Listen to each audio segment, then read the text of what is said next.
감사합니다. 먼저 세계 최고의 명문으로 꼽히는 이곳에서 여러분들의 졸업식에 참석하게 된 것을 영광으로 생각합니다. 사실 저는 대학을 졸업하지 못했습니다. 태어나서 대학교 졸업식을 이렇게 가까이서 보는 것은 처음이네요. 오늘 저는 여러분께 제 인생의 3가지 이야기를 해볼까 합니다. 그게 전부입니다. 그저 3가지 이야기일 뿐입니다. 먼저 인생의 전환점에 관한 이야기입니다. 저는 리드 칼리지에 입학한 지 6개월 만에 자퇴했습니다. 그래도 1년 반 정도는 도강을 하다가 정말로 그만뒀습니다.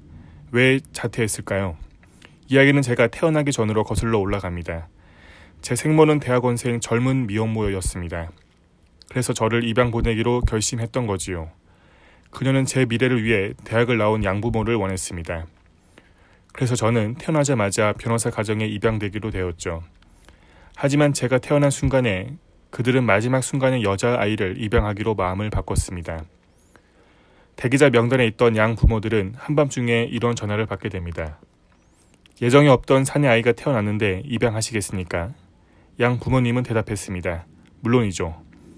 그런데 어머니는 대졸도 아니고 양 아버지는 고등학교도 안 나와서 친어머니는 입양 동의서 쓰기를 거부했습니다. 몇 달 후 양 부모님이 저를 대학까지 가르치겠다고 약속한 후에야 친어머니는 입양에 동의했습니다. 이것이 제 인생의 시작이었습니다. 17년 후 저는 대학에 입학했습니다. 그러나 저는 순진하게도 바로 이곳 스탠포드의 학비와 맞먹는 값비싼 학교를 선택했습니다. 평범한 노동자였던 부모님이 힘들게 모아뒀던 돈이 모두 제 학비로 들어갔습니다.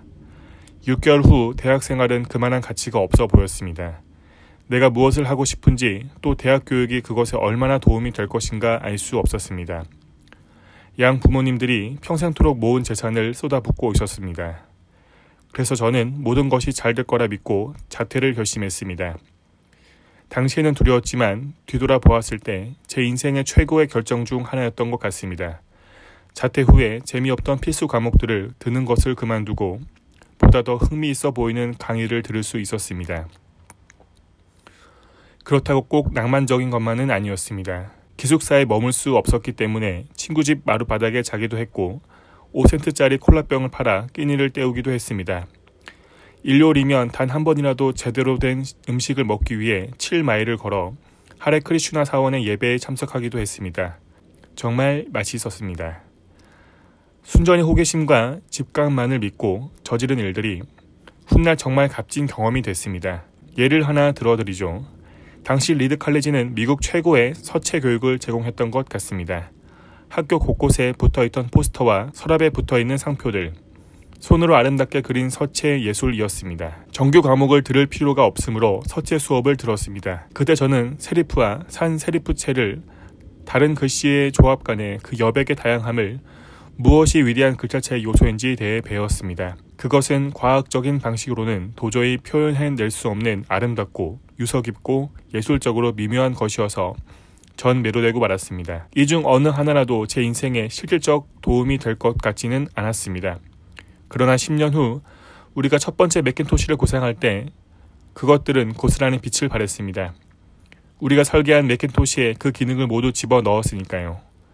그것은 아름다운 서체를 가진 최초의 컴퓨터였습니다. 만약 제가 그 서체 수업을 듣지 않았다면 매cin토시의 복수 서체 기능이나 자동 자간 맞춤 기능은 없었을 것이고 맥을 따라한 윈도우도 그런 기능이 없었을 것이고 결국 개인용 컴퓨터에는 이런 기능이 탑재될 수 없었을 겁니다. 만약 학교를 자퇴하지 않았다면 서체 수업을 듣지 못했을 것이고 PC에는 오늘날처럼 뛰어난 글씨체가 없었을 것입니다.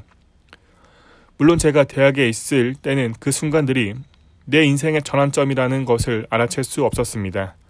그러나 10년이 지난 지금에서야 모든 것이 분명하게 보입니다. 달리 말하자면 지금 여러분은 미래를 알 수 없습니다. 다만 현재와 과거의 사건들만을 연관시켜 볼 수 있을 뿐이죠. 그러므로 여러분들은 현재가 미래와 어떻게든 연결된다는 걸 알아야 합니다. 배짱, 운명, 인생, 카르마 등 그 무엇이든 믿음을 가져야만 합니다. 왜냐하면 현재가 미래로 연결된다는 믿음이 여러분의 가슴을 따라 살아갈 자신감을 줄 것이기 때문입니다. 아무리 험한 길이라 하더라도 말입니다. 그리고 그것이 인생의 모든 차이를 빚어냅니다. 두 번째 이야기는 사랑과 상실에 관한 것입니다. 저는 운 좋게도 인생에서 정말 하고 싶은 일을 일찍 발견했습니다. 워즈와 제가 차고에서 애플사를 세운 것은 제가 20세 때 일입니다.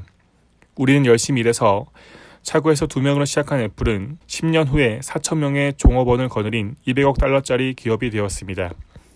우리는 최고의 작품 매킨토시를 출시했고 저는 30세가 되었습니다. 그리고 곧 저는 해고당했습니다. 어떻게 자기 회사에서 해고당할 수 있냐고요? 당시 애플이 점점 성장하면서 저는 저와 함께 회사를 경영할 유능한 경영자를 데려와야겠다고 생각했습니다. 처음 1년 정도는 그런 대로 잘 돌아갔습니다. 그런데 언젠가부터 우리의 비전은 서로 어긋나기 시작했고 결국 우리 둘의 사이도 어긋나기 시작했습니다. 이때 우리 회사의 경영진들은 존 스컬리의 편을 들었고 저는 30살에 쫓겨나야만 했습니다. 그것도 아주 공공연하게 말이죠. 저는 인생에 초점을 잃어버렸고 참담한 심정이었습니다. 전 정말 말 그대로 몇 개월 동안 아무것도 할 수가 없었습니다. 선배 벤처 세대의 명예를 실추시킨 것 같았습니다. 제게 넘겨진 바톤을 놓쳐버린 것 같았습니다. 데이비드 패커드와 밥 노이스를 만나 이렇게까지 실패한 것에 대해 사과하고자 했습니다.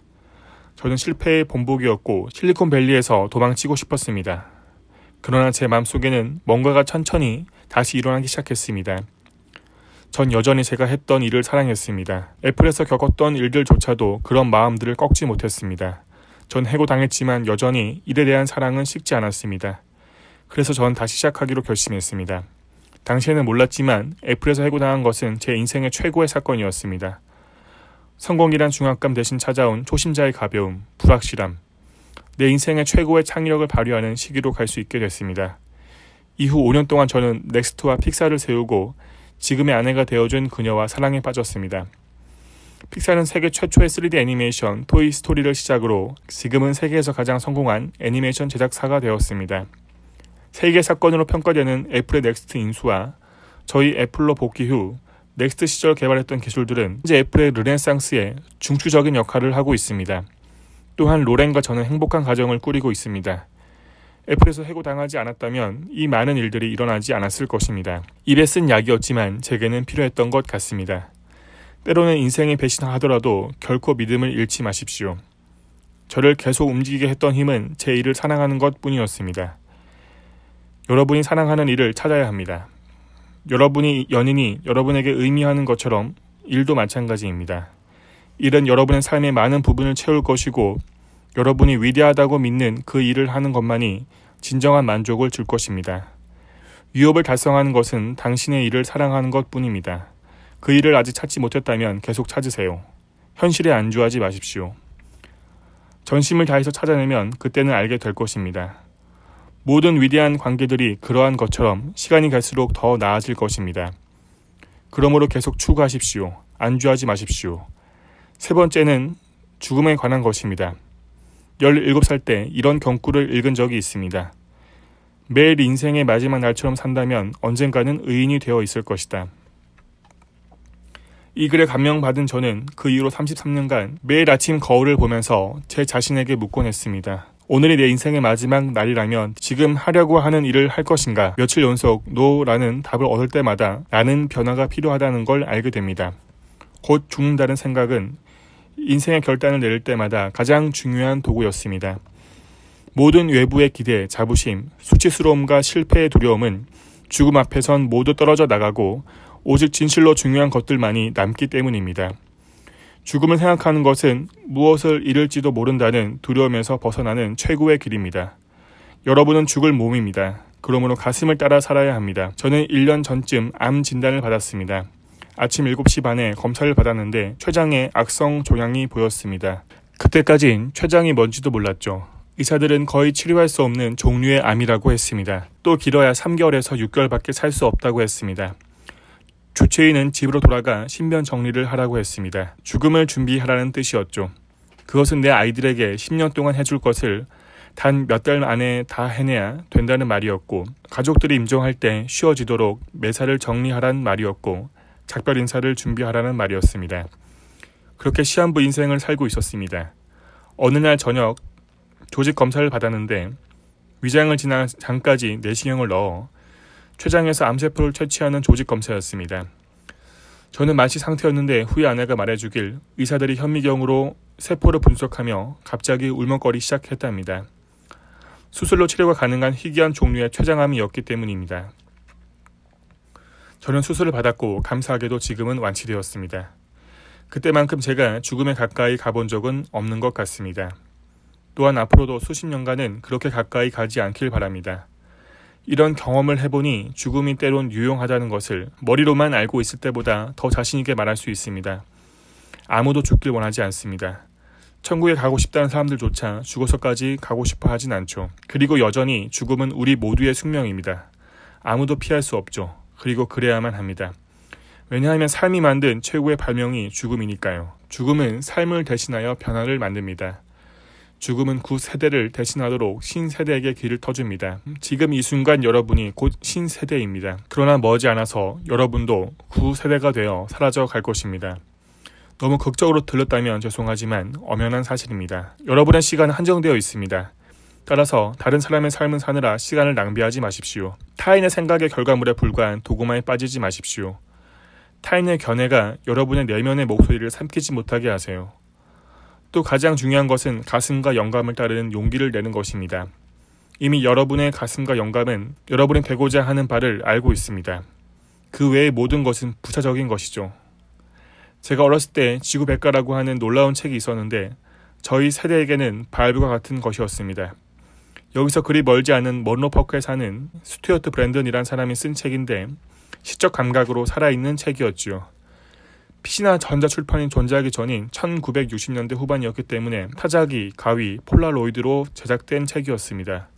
구글이 등장하기 35년 전 책으로 된 구글 같은 거였죠. 그 책은 위대한 의지와 아주 간단한 도구만으로 만들어진 역작이었습니다. 스튜어트와 친구들은 몇 번의 개정판을 내놓았고 수명이 닿을 때쯤 최종판을 내놓았습니다. 그때가 70년대 중반, 제가 여러분 나이대였죠. 최종판의 뒤쪽 표지에는 이른 아침 시골길 사진이 있었는데 겁없는 사람이나 히치하이킹 할 수 있는 풍경입니다. 그 사진 밑에는 이런 말이 있었습니다. 계속 갈망하라. 여전히 우직하게. Stay hungry, stay foolish. 그것이 그들의 마지막 작별 인사였습니다. 계속 갈망하라. 여전히 우직하게. 제 자신에게도 항상 그러하길 바랬습니다. 그리고 지금 새로 시작을 위해 졸업을 하는 여러분에게 동일한 바람을 가집니다. Stay hungry, stay foolish. 대단히 감사합니다.